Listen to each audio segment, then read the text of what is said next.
What's going on, guys? Tyson McGuffin here at the ERNE Pickleball headquarters, and I have the new Dink Drop Pro ERNE Pickleball machine in front of me. A couple great things about this brand new, very convenient ERNE Pickleball machine. First and foremost, it's lightweight. It's about 17 pounds, and you can set it up pretty much anywhere you want, whether it's in your kitchen, it's in your backyard, or it's in your garage. So very convenient, easy to use. Something we're gonna be working on today is we're gonna be working on some dinking patterns. So we're gonna show you kind of 3 different looks as I'm dinking.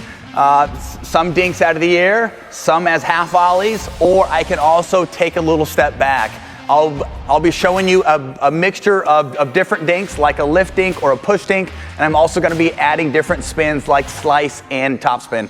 One great thing about the Dink Drop Pro is that as we're doing these dinking drills, it is so precise. I can really trust the ERNE Pickleball machine and know that I can get so much work done just with the pickleball machine at the kitchen line here. So I'm gonna be hitting all my dinks cross court here. The first 5 dinks I hit are gonna be off the bounce as a little short hop. So as I'm short hopping, I'm making sure that I'm using my shoulder. I'm keeping the hand position nice and still. It's almost like I'm kissing a baby. The last thing I wanna do is to be slapping a baby. This is called slapping babies. I'm making sure that my paddle's connected to my shoulder and that it doesn't disconnect here. So I'm using this big lever. Know that big body parts don't break down. I would say that most people start missing dinks because they want to start using their wrist. I'm also making sure that I'm keeping this elbow tucked in. The last thing I want is to be overextended. You're gonna find that if you're overextended, you're gonna want to compensate with your wrist. I want you to get your feet in position, make contact with this dink inside of your semicircle or inside of zone 2. See that there? So tip of the paddle is down. I'm making contact with the ball at like 10%. Now I'm gonna be taking some dinks out of the air. As I take some dinks out of the air, I'm making sure that my feet are up and established and my toes are not on the kitchen line. As I lean, I'm making sure that I'm controlling the hand position, leading with the shoulder, and I'm gonna show you 3 different looks here. So here is a dink where I'm taking out of the air. I'm just lifting it shallow in the kitchen. This is more of like a neutralizing dink. I can also, out of the air, add some topspin. This is a more pressurized dink. If I'm looking to maybe play a higher level match or really push my opponent back and make them feel pressure at the kitchen line, I can be hitting more of these pressurized linear type dinks that kind of push them back.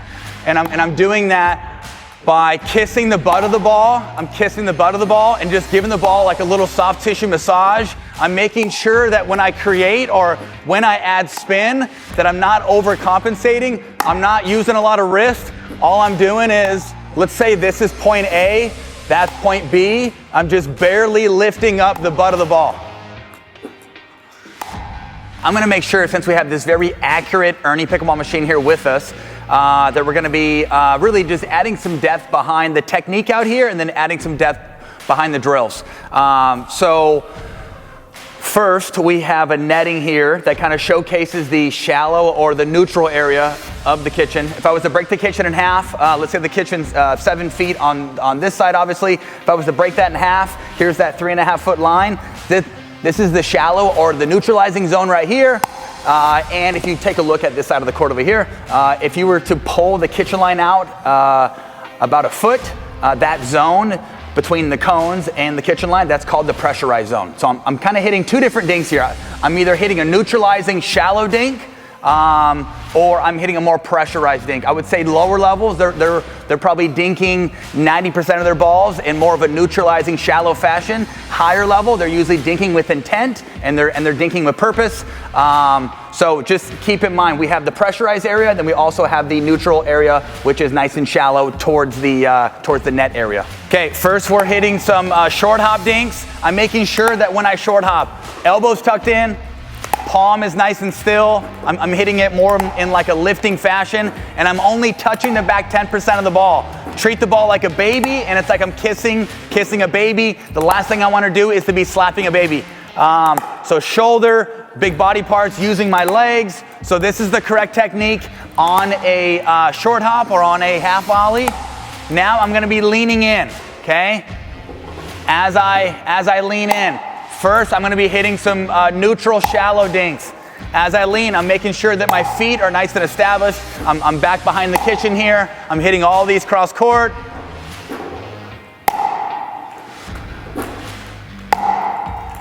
Okay, once I've hit 4 or 5 out of the air in a neutral fashion, or in a, I guess, safe fashion, now I'm gonna start adding some topspin off of this dink out of the air. So as I'm adding topspin, I'm purposely trying to find that pressurized zone. I'm making sure that I'm not overcompensating. I'm not using too much wrist. I'm just kind of grabbing the back of the ball and brushing up it. I see this as like a soft tissue massage. I'm kind of brushing up the back of it, trying to caress the back of the ball. Main thing here is making sure that we have feel and see that I'm getting spin in such a small little zone. I'm starting at A, I'm bringing it up to B, but it's very short and sweet. The last thing I want to see you do is to try to overcompensate or add too much swing. Now I can be taking some out of the air and adding some slice. So now I'm taking some out of the air here, adding in some slice, elbows nice and tucked in. If I had a clock in front of me, here on my slice, it's like I'm starting at 3 o'clock and I'm going to 9 o'clock, okay? Or if I'm standing in a lake that's up to my waist, I'm trying to keep the paddle directly above the water there. But main focus is on the slice is that I'm driving my pinky through it, driving the palm of the hand through it, and I'm making sure that it's natural slice versus trying to overcompensate. So we've showed 2 scenarios now. We've showed off the bounce as a short hop. I would use off the bounce as a short hop if I'm losing the dinking battle, or if I feel like I can't take it out of the air, or maybe I don't have control and I'm just looking to kind of neutralize and play it safe. Next scenario was taking it out of the air. I can take it out of the air and neutralize. I would take it out of the air and neutralize if I feel like maybe I'm not as comfortable being aggressive with a dink out of the air. And the next scenario was learning to kind of caress the back of the ball and hit a more purposeful dink with using topspin out of the air, and then we also added in some slice. Now we're showing the same look, same drill, but I'm gonna be taking a step back and kind of giving myself some time. We see a lot of pro players right now that are giving up court position off the kitchen line to be more aggressive on a dink, so I'm gonna show you that right now. So I'm gonna hit a variety of dinks here. If I have time, I am thinking more pushing and linear and more in the pressurized zone. If I feel like maybe I don't have as much time or I'm losing this battle, I can neutralize. So I'm kind of losing this battle. I'm kind of off my back foot. I'm going to neutralize. Now I have some time. I can push. Something I like to say is that you can only be aggressive on your dink if you have the acronym SLY. SLY stands for stable location yellow. If you can check all 3 boxes, you are allowed to be aggressive, whether it's at the kitchen line or it's out of the air. Okay, first was some slice. Now I'm gonna add some topspin. I purposely like to take a lot of dinks off the bounce when I'm on the right. Why? Because my forehand dink cross court looks pretty similar to my forehand speed up the line. So I can roll this cross court, show the same look.